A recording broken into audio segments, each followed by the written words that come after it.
evening. I'm Reverend Quick, and I want to invite you to our online Bible study. We want to thank you for joining us on today. So let's get right into today's lesson. Today, I think we're all asking this question: how long? And in Psalm 13, David asked that very question to God. So if you would, grab your Bibles and say with me, Psalm 13. Now hear these words of David. How long, Lord, will you forget me forever? How long will you hide your face from me? How long will I wrestle with my thoughts and day after day have sorrow in my heart? How long will my enemy triumph over me? Look at me and answer, Lord my God, give light to my eyes, or I will sleep in death, and my enemy will say, I've overcome him, and my foes will rejoice when I fall. But I trust in your unfailing love. My heart rejoices in your salvation. I will sing the Lord's praise, for he has been good to me. The word of God for the people of God. Thanks be to God. I think David is asking this question, the very question that we're asking on today: how long? Well, it's been almost 4 weeks now, and all the adrenaline that we had that got us to this point is starting to fade. And now we're having to deal with a new normal and having to grieve our old normal. So I think this text is apropos for us to understand what it is to begin to lament about the things that we've lost and the new territory in which we are going. So I listened to a podcast because I'm concerned. I have a background in chaplaincy and I understand about the emotional side of things as well as the spiritual side, that they work hand in hand. And Brene Brown, she has a very good podcast, and she talks about the collective weariness, the point that we're in right now. And so I phrase it this way: when the battle is longer than the fight, what do we do? It's easy for us to just say God is in control. Well, I believe and know wholeheartedly that God is in control, but it feels like the virus is in control. So what I want everybody to do is just take a collective breath right now. Just take a collective breath, because sometimes that's all we have to get to the next breath, from one breath to another. Because we have feelings, we're humans, and we have feelings and emotions. And again, when we say God is in control, I understand what Romans 8:28 says. It says all things work together for good.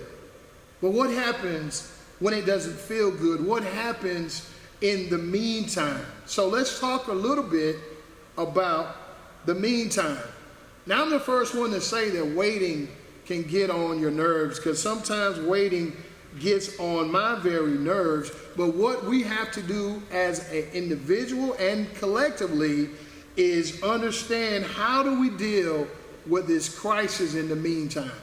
It's very interesting that mean is the average of how we all deal with it collectively. So we did a Bible study called Experiencing God, and it talked about the process that you go through. And one of the things that we talked about was the crisis of belief. Now, a lot of us may be at that point. A lot of us may be at that point and not willing to confess it or say it aloud. But in this Christian walk, you're going to have a crisis of belief. And I believe that David was asking God how long, because he was in a crisis of belief. And I believe that God is asking David, can I trust you with trouble? So my question to you is, can God trust you with this trouble? So I hear a lot of people doing more faith shaming than faith sharing. And this psalm is where David is sharing his lament and his question to God. But he's also sharing his faith that he knows that God is the one who can help and get him out of the situation. Now, I believe that meantime, which can be a mean time for us, that waiting period when we're not really in control. So David gives us this blueprint in Psalm 13. David goes from his lament in the crisis to proclaiming God's goodness while he's still in the crisis. So this is our charge while we're in this crisis, to find and seek God in this crisis. And also what we need to be able to understand for ourselves is to be authentic in how we feel. So let's talk a little bit about lament versus complaint. Lament may be a new word, but there's a whole book of Lamentations, which are books of lament. But I want to charge us and challenge us to talk more about lament. And I want to compare lamenting versus complaining. Lamenting versus complaining. So complaining. Do most of us complain, myself included? Absolutely. My next question will be, does complaining help? Absolutely not.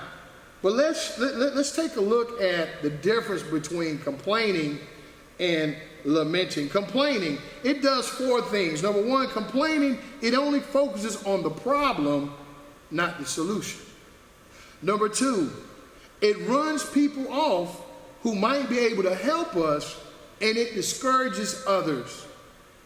It doesn't honor the way God may be working in our struggles and crises. And also, complaining only keeps the complainer stuck in the hurt. So sometimes when we're stuck, it's because we're complaining versus lamenting. So let me explain what lament was. Lament is a way that we share our struggles with God and one another in a good way. So we share our struggles with God up above and others in a good way. The lament is a biblical way to express our feelings to God. Number one, it gives God the glory. Lamenting honors the truest, deepest feelings honestly before God. So in other words, you can go to God and be authentic in how you truly feel. That's what it means to lament. The lament is a way to express our hurt to others in a way that's helpful, not just to ourselves, but to everyone else. The lament honors God. It honors our hurts, and it allows God and others to help us. So let me give a couple of examples of the difference between a complaint and a lament. Here's a complaint. I never get any appreciation around here, as I can, for everyone. So how about working with me on this? One more quick example. A complaint. I have so many problems and God isn't helping me a bit. That's a complaint. A lament. Lord, I know you are working in my life and I'm overwhelmed. Please, Lord, help me. That's a lament. And I know that this is a spiritual discipline that you're not just going to get overnight. I believe that with a little practice, you can learn, and myself included, to be able to lament instead of complain. So my challenge for you out there today is, try it. It may even give you an opportunity to genuinely participate in thanking God when you may not feel very thankful, but it gives you the opportunity to be authentic with God. Well, we are so quick to, when somebody says, well, how are you doing? I hear I'm highly favored, blessed and highly favored. It's almost as if it's a default answer. Well, I have a chaplaincy background, and I know that I would go in patients' rooms all the time, and I would say, hey, Mr. Smith, how are you handling things today? A lot of times I'd answer, oh, things are going well. And then I'd say it again.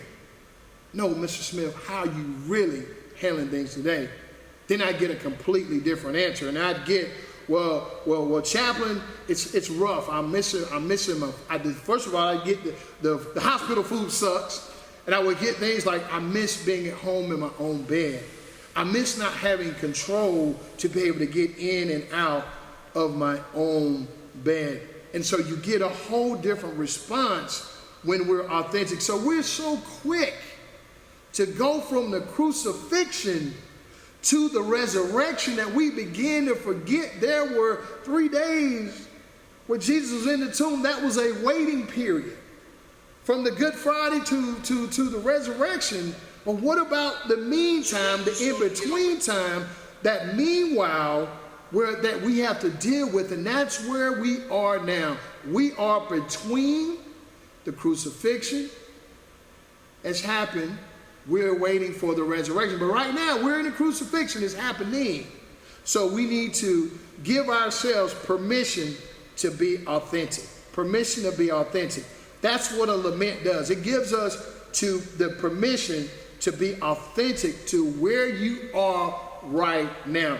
There are some people that were in the Bible. David was troubled and in battle with despair. He was authentic with God. Elijah was discouraged, weary, and very afraid.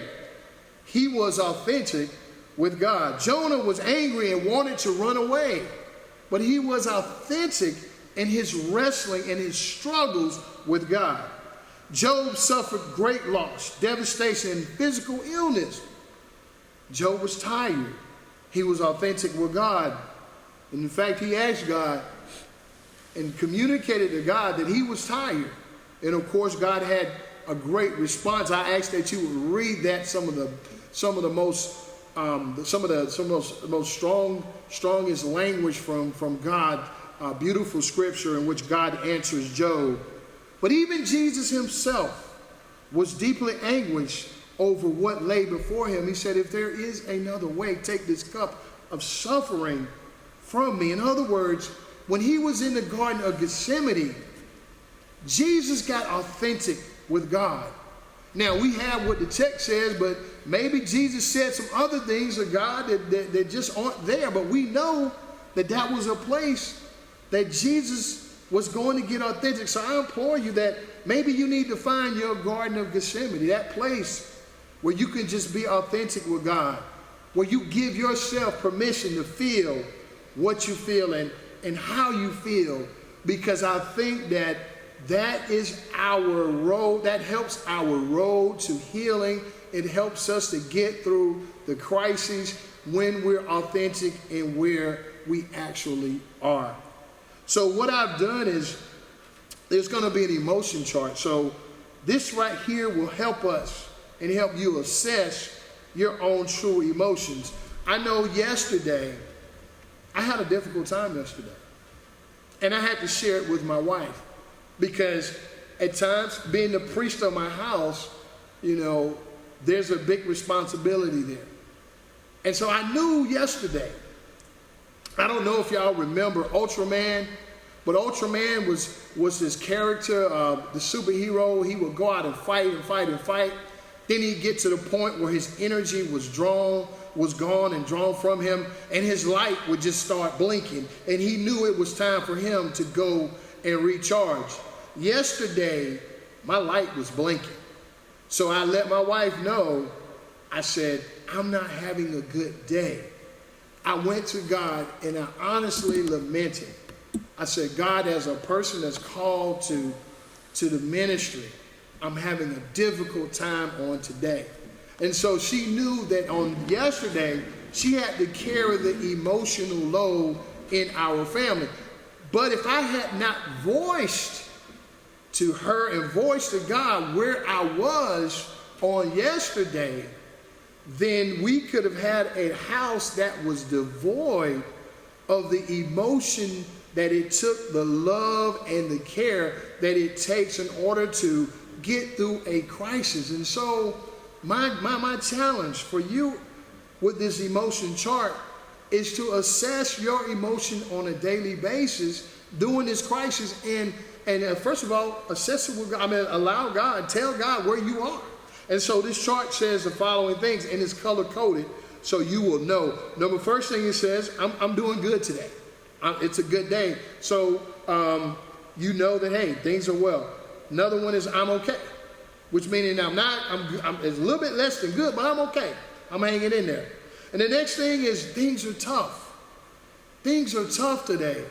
Give yourself permission to say things are tough. Again, we're grieving over the loss of normal. 3 weeks ago, just 3 weeks ago, we were in church. Now we're here. There's one person, I'm recording a video, or I'm live here, reaching out via live stream versus the traditional way that we were doing Bible study a couple of weeks ago. The next color code is I'm struggling, meaning that I'm at the place where David was, Elijah, and others who have wrestled with God. Jacob wrestled with God.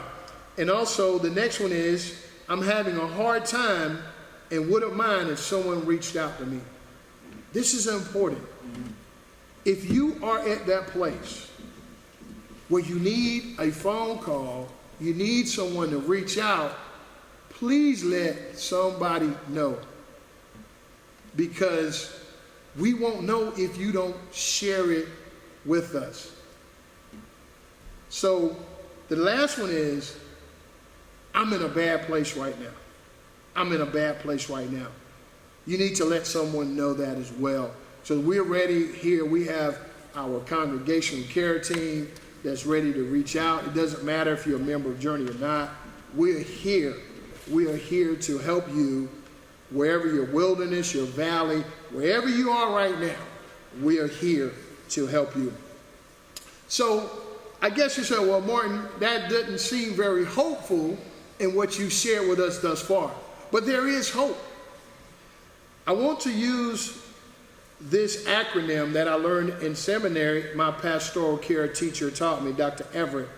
He used the word Wigiat, W-I-G-I-A-T. And it means, where is God in all of this?